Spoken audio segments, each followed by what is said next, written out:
Welcome back to another episode of From the Source with Dr. Gary, where we cut through the noise, we find the source, and we simplify the solution.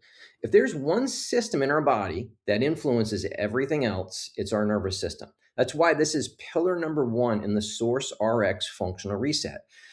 This is the most important part of the body. And if you truly understand the system, you start to understand why so many people today feel exhausted, overwhelmed, inflamed, anxious, disconnected, even when they're trying to be healthy or to do a healthy lifestyle. Often the issue is the state of the nervous system and the state that nervous system's been functioning in for years. So let's go back to the very beginning, conception, when the sperm and egg come together. A significant portion of that genetic material, upwards of 50% of it, is strictly reserved for the function, the development, the structure of the brain and nervous system. That's not random, that's by design. And that tells us something important, that the nervous system is a top priority. In fact, it's the very first structure to begin forming in the developing embryo, something called the primitive streak, what will become the brain and spinal cord.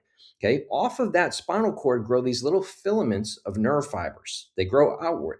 And off of those little filaments, almost like fruit growing off of a tree, the organs begin to grow at the ends of those nerves. So listen to this. At 21 days after conception, there is a beating heart. Let that sink in for a minute. 21 days after conception, a heart has been formed and it's beating. That means the nervous system comes first, then the organs, and they remain under the influence of that nervous system for a lifetime. If your body is smart enough to develop, to build, to create a heart that's beating and working in 21 days, you have to understand how smart your body is. It's designed to be healthy. So the easiest way to understand this is let's think of the nervous system as our body's electrical system. Okay, the brain is the control center, the nerves are the wiring. They carry messages to every cell, tissue, and organ in the body. Nothing happens without that communication.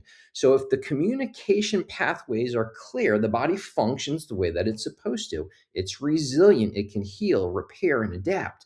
If that communication gets disrupted, the body will adapt predictably every single time.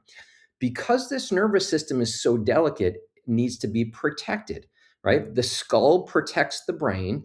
And so there's 24 movable bones in the spine that house and protect the spinal cord and the nerves, kind of like a suit of armor. So let's liken this electrical system, that suit of armor, to the circuit breaker in our home.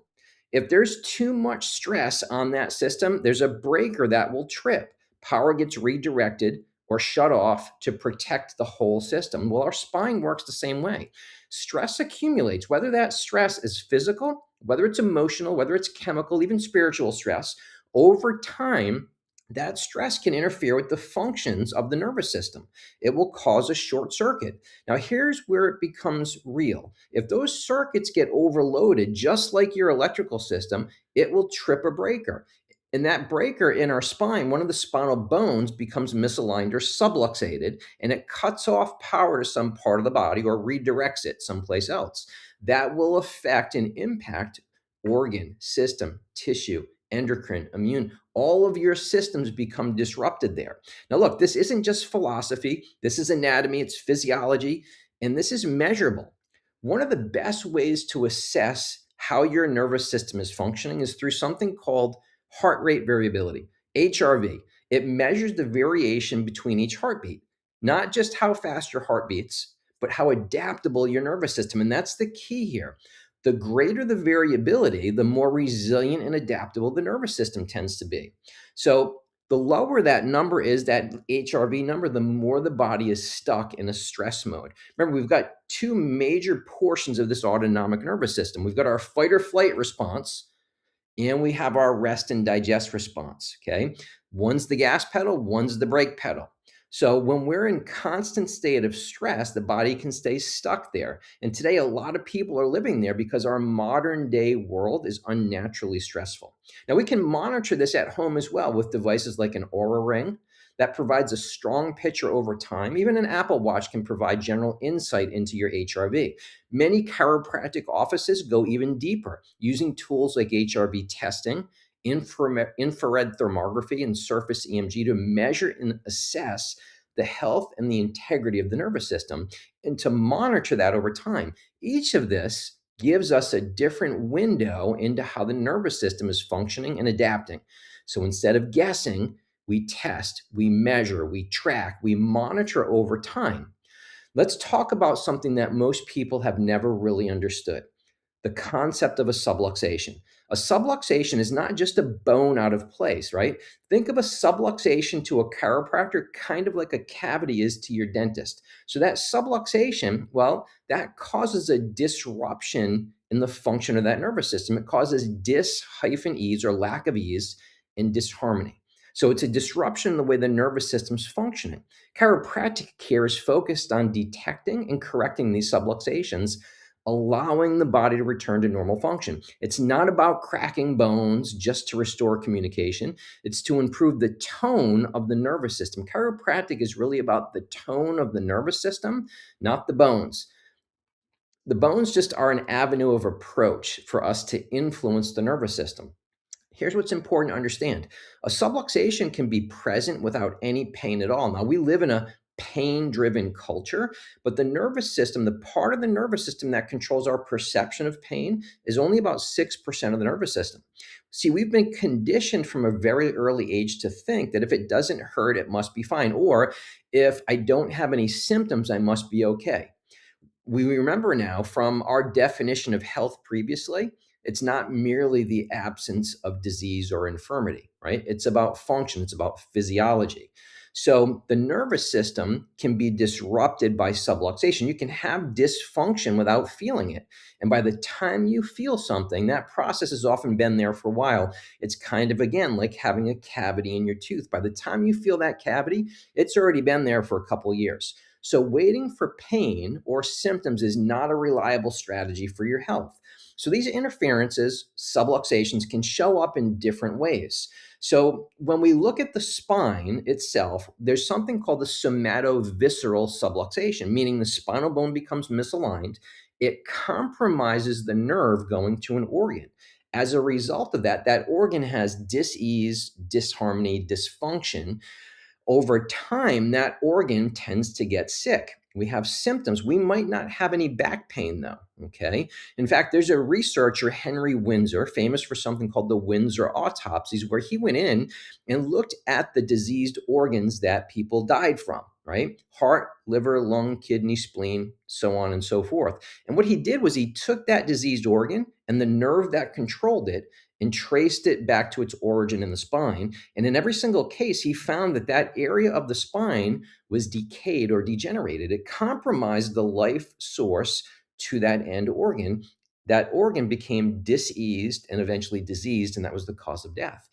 Those people may or may not have had back pain. Okay, so that back pain is irrelevant in how we're talking about how the organs function right now. Now, the next, so we have somatovisceral, misalignment in the spine affecting the end organ. We also have what's called a viscerosomatic subluxation, meaning the organs get stressed out. And this is, we can liken this to overloading the circuits in the home. Let's say in the kitchen, you've got a gadget plugged into every outlet, and then someone turns the microwave on and it trips the circuit. So the end organ gets stressed either by diet, environment, something gets, to impact that organ function, and over time sends that short circuit back to the spine, actually causing a subluxation in the spine. So that's a viscerosomatic subluxation. It can go both ways there. Now, there's a third one. This is called the metabolic subluxation. And this is where your general biochemistry is messed up. We see this and it's measured on our lab work. When we look at lab work and we look at the systems of the body, that's a metabolic subluxation. And that will create lack of performance through the nervous system. The nervous system will constantly be reacting in a stressed manner. And when the body is under a chronically stressed operating system, what will happen is healing and repair shut down. The body is in survival and protection. It can do that for so long. And then what happens is the body goes through a state of exhaustion. So we have three sources or types of subluxation: the somatovisceral, Spine misaligns affects the end organ. The viscerosomatic, where the organ gets stressed out and impacts the spine. And the metabolic subluxation, where the biochemistry is messed up, causing inflammation systemically. We see that on the lab panels. Different pathways, same principle. The system's under stress. The body's adapting. Now, here's where this becomes very real and very interesting. The nervous system has two primary modes: survival and recovery. The sympathetic nervous system, that's our body's gas pedal, that's our fight or flight response. And that system is brilliant. If we're being chased by a predator, we're under stress, the body perceives a threat or stress of any kind, we want this system activated. Our heart rate increases, breathing increases, blood pressure rises, blood gets directed away from healing and repair and towards survival. Digestion slows down, immune function gets suppressed, recovery gets postponed because survival comes first. The problem is this: the body responds the same way, whether that stress is physical, emotional, chemical, or whether it's perceived or imagined. Your brain and nervous system don't know the difference between a real threat and one that's imagined or created by just modern day life. Today, people are waking up stressed, they're driving stressed, they're working stressed, they're scrolling stressed, they're sleeping stressed. The body stays stuck in that protective mode. At first, that adaptation helps, but over time, the body starts paying a price for it.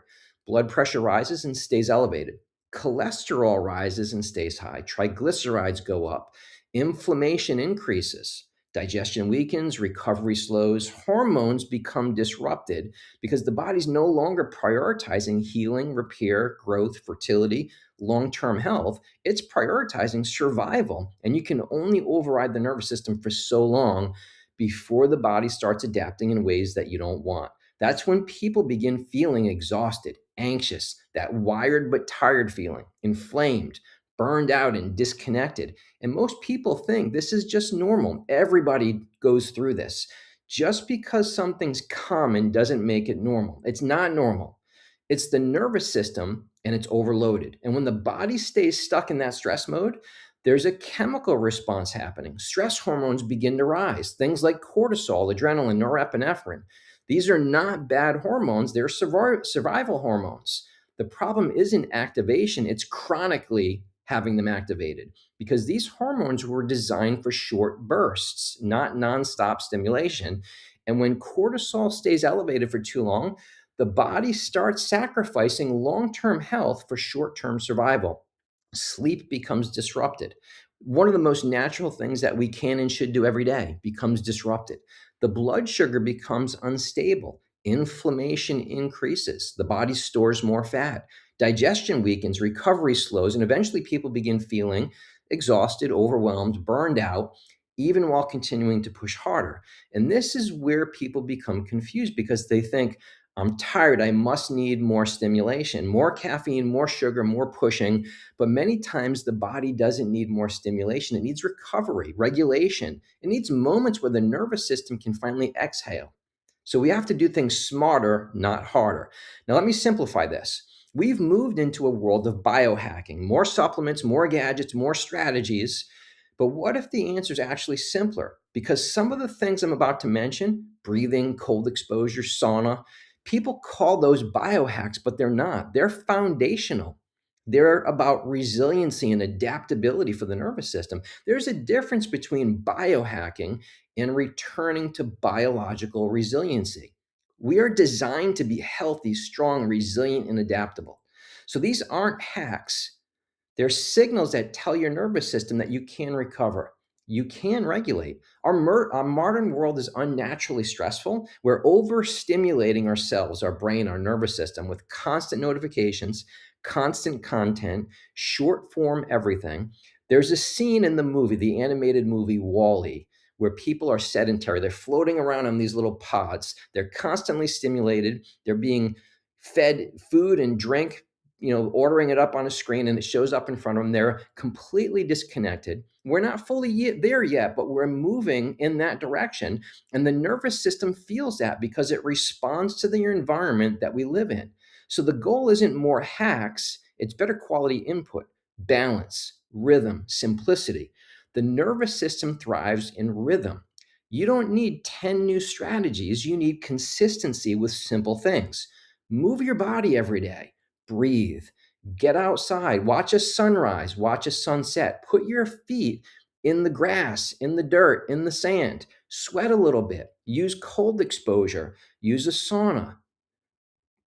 The grounding effect that you get from putting your feet in the grass, especially if you're watching a sunrise or a sunset, that is incredibly healing and calming for your nervous system. It improves your physiology. There's no cost, there's no co-payment, there's nothing that you have to pay for that. Just a little effort. Get up a little bit earlier, slow down, ease into your morning. Try it. It makes a big difference with how you function for the day. It sets the tone for your day. So these things improve our physiology. They're simple, they're human, they're effective. Caring for our nervous system is essential for us to function at our best. Think of it like dental care. You don't wait until your teeth hurt. You brush, you floss, you do that daily, hopefully. Then you go in for routine cleanings, not because something's wrong, but to keep things from functioning properly or to keep things functioning properly. Back in the day, the dentistry profession was known as the rotten tooth profession. You only went there when you had a toothache or a tooth that needed to be pulled, and that wasn't working out so well. So now they've evolved to teach us how to do self care and then go in for deep cleanings that are preventative in nature so that we can avoid having the teeth pulled or rot. Pretty simple concept that everybody can understand. Well, the nervous system's the same way. Daily movement, breathing, your lifestyle, your sleep and recovery. That's your brushing and flossing. That's your self care. And then chiropractic care to restore communication, to maintain function, to keep the system regulated. Not crisis care, wellness and lifestyle based care. Listen, you don't need more information. You don't need more strategies. You don't need more biohacks. You already have what you need. You just need to apply it consistently. You don't need more. You need better quality input and less interference. In the next episode, we're going to move into the second pillar that, when left unchecked, interferes with our health in major ways, creates chronic low grade inflammation, and the role that food sensitivities play in how we feel and how we function every day. And it's not just the foods that are healthy or unhealthy, it's foods that are healthy for you. And more importantly, what your body can actually absorb from those foods. So that's a wrap on episode 4. Until next time, remember, find the source and simplify the solution.